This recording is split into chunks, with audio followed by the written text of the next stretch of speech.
안녕하세요. 가정의학과 전문의 만성피로 스트레스 전문가 이동환입니다. 저는 이제 만성피로 스트레스 전문 클리닉에서 환자들을 쭉 만나고 있는데요. 최근에 어떤 환자가 한 분이 생각이 납니다. 그분도 물론 병원에서 검사를 해봐도 특별한 질병은 안 나오지만 항상 몸이 아프고 피곤해서 저희 클리닉에 찾아오셨는데요. 그분이 가지고 있는 스트레스에 대한 이야기를 나누다 보니까 정말로 많이 힘들어 하시더라고요. 주부님이셨는데 일단 직장 생활도 하시면서 직장 내에서의 어떤 스트레스, 업무에 대한 것, 또 인간관계 때문에 생기는 여러 가지 직장 스트레스도 많이 있으셨고요. 또 하나는 뭐냐면 가족 내에서도 자녀가 고3이었습니다. 그러니까 이제 고3 부모님 스트레스 많이 받으시잖아요. 이런 것 때문에 굉장히 몸이 힘들어지시고 정신적으로 힘들어지시고 그래서 이제 저희 클리닉으로 오셨습니다. 이것들이 다 이렇게 쌓이게 되면 우리 다 아시다시피 스트레스 쌓이면 몸에 변화가 생기기 시작하죠. 호르몬의 변화가 생기고 영양소의 변화가 생기고 그러면서 우리 몸은 점점 피곤해지기 시작하고요. 많은 통증이 생기기 시작합니다. 그래서 관건은 이런 것들을 치료하면서도 스트레스 관리를 잘 하는 것이 굉장히 중요한데 우리가 보통 이런 얘기를 하죠. 스트레스 받지 말라고 얘기할 때 그냥 다 내려놓으세요. 마음을 다 내려놓으세요. 이런 말씀 많이 하는데 사실 이게 쉬운 건 아닙니다. 바로 마음을 내려놓는 곳에도 기술이 필요하다는 것이죠. 오늘 이 얘기를 잠깐 드리려고 합니다. 환자분들이 이렇게 얘기합니다.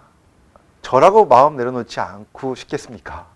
하지만 감정이 자꾸 화가 나고 짜증이 나고 불안해지고 이런데 제가 어떻게 합니까? 이렇게 얘기를 하세요. 그랬을 때 그러면 어떻게 하면 마음을 내려놓을 수 있는지 여기에 대한 고민을 한번 해봐야 된다는 것이죠. 그리고 사람마다 다 다르다는 것입니다. 바로 무슨 얘기냐면 이러한 상황에서 화가 100으로 느끼는 사람이 있고요. 어떤 사람은 50 정도로밖에 안 느낄 수도 있고요. 화나는 것이. 어떤 사람은 10밖에 느끼지 못할 수도 있다는 것이죠. 바로 이것은 바로 뭐냐면 사람마다 민감성의 차이라는 겁니다. 그래서 그 민감성을 줄이는 훈련을 하는 것이 바로 마음을 내려놓는 기술을 배우는 것입니다. 그것도 성격의 차이일 수도 있는데요. 물론 낙천적인 분이 있고 긍정적으로 낙천적인 분이 있고 또 굉장히 민감한 분이 있습니다. 그런데 이것은 과연 선천적일까요? 후천적일까요? 네. 많은 연구에 의하면 한 반 정도는요 선천적으로 가지고 태어난다고 합니다. 그런데 또 많은 연구들을 보면 후천적으로도 많이 바뀔 수 있다고 얘기를 해서 굉장히 연관성이 많이 있어서 딱 결정하기 어렵지만 선천적인 부분도 있고 또 그 환경에 따라서도 바뀐다고 얘기를 하고 있습니다. 그렇기 때문에 우리가 환경을 어떻게 만들어가고 우리가 어떻게 연습을 하느냐에 따라서 충분히 나의 마음을 긍정적으로 낙천적으로 바꿔서 내가 화가 덜 나게 하고 내가 스트레스를 덜 받게 할 수 있는 그러한 기술을 배울 수 있다는 것이죠.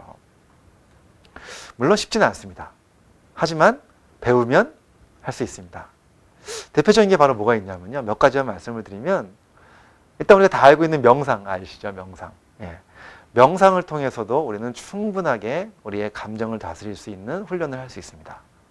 그 다음에 또 화가 났을 때 하는 여러 가지 방법들이 있죠. 심호흡을 한다든가 눈을 감고 천천히 부교감신경을 활성화시키기 위해서 심호흡을 하다 보면 그 자체만으로도 화가 풀리는 이러한 훈련도 있고요. 그 다음에 또 리프레임이라는 훈련이 있죠. 바로 뭐냐면 관점 바꾸는 훈련입니다. 어떤 안 좋은 상황이 생겼을 때 그래도 저 정도라서 다행이다라고 자꾸 생각을 바꾸는 과정을 하는 거죠.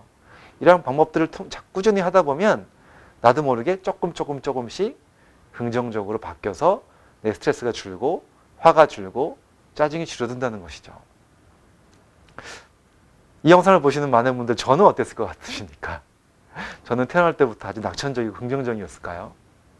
사실은 그 반대였습니다. 굉장히 어릴 때부터 성격이 소심했고 그리고 앞니를 미리 당겨서 걱정하는 스타일, 굉장히 불안감을 잘 느끼는 스타일, 또 성격이 완벽주의자여가지고 조금만 틀어줘도 굉장히 불안하고 이런 스타일이었습니다. 근데 저도요 나이가 들고 40살이 넘어가면서 이런 것들을 훈련하기 시작하면서 지금은 굉장히 많은 변화를 가져왔습니다. 그래서 저는 정말로 이런 부분은 분명히 우리가 고쳐서 연습하면 누구든지 바꿀 수 있다는 말씀을 꼭 드립니다. 바로 제가 경험했기 때문에요. 아까 제가 수험생 부모 얘기를 드렸었는데 사실 저희 자녀도 지금 둘이 있지만 둘 다 수험생 과정을 겪었습니다. 둘 다 지금 대학교에 다니고 있는데요. 저희가 그 아이들 고3 때 그 모습을 보면서 정말 속이 많이 끓었습니다. 화도 나고 짜증도 나고 막 말할 수 없는 그런 부모의 그 심정이 있잖아요. 그런데 정말 그럴 때마다 그 훈련을 계속 했어요. 정말 열심히. 그런데요, 다 마치고 나서 집사람이랑 이렇게 얘기를 하면서 이런 얘기를 했습니다. 농담 삼아서. 야, 정말 우리 아이들이 부모를 위해서 정말 노력을 많이 했구나. 바로 뭐냐면 그 아이들이 고3 내내 그 아이들의 모습을 보면서 우리가 영적으로 많이 성장했구나. 우리를 많이 훈련시켰구나. 예, 우리의 마음을 많이 내려놓는 연습을 시켰구나, 쟤네들이. 이런 얘기를 하면서 오히려 또 농담 삼아 그런 얘기를 했던 기억이 납니다. 그렇습니다. 우리는 이렇게 많은 스트레스 상황을 겪으면 겪을수록 그 상황이 오히려 내가 마음을 내려놓는 기술을 배울 수 있는 그러한 기회다 생각하시고 한번 훈련을 해보시는 것 정말 큰 도움이 되실 것 같습니다. 그런 것들이 쭉 쌓이다 보면 정말 이제는 스트레스에 대한 민감도도 많이 낮아지고 조금 더 편안하게 세상을 살아갈 수 있을 그러한 편안한 마음으로 바꿀 수 있지 않나 그런 생각이 듭니다.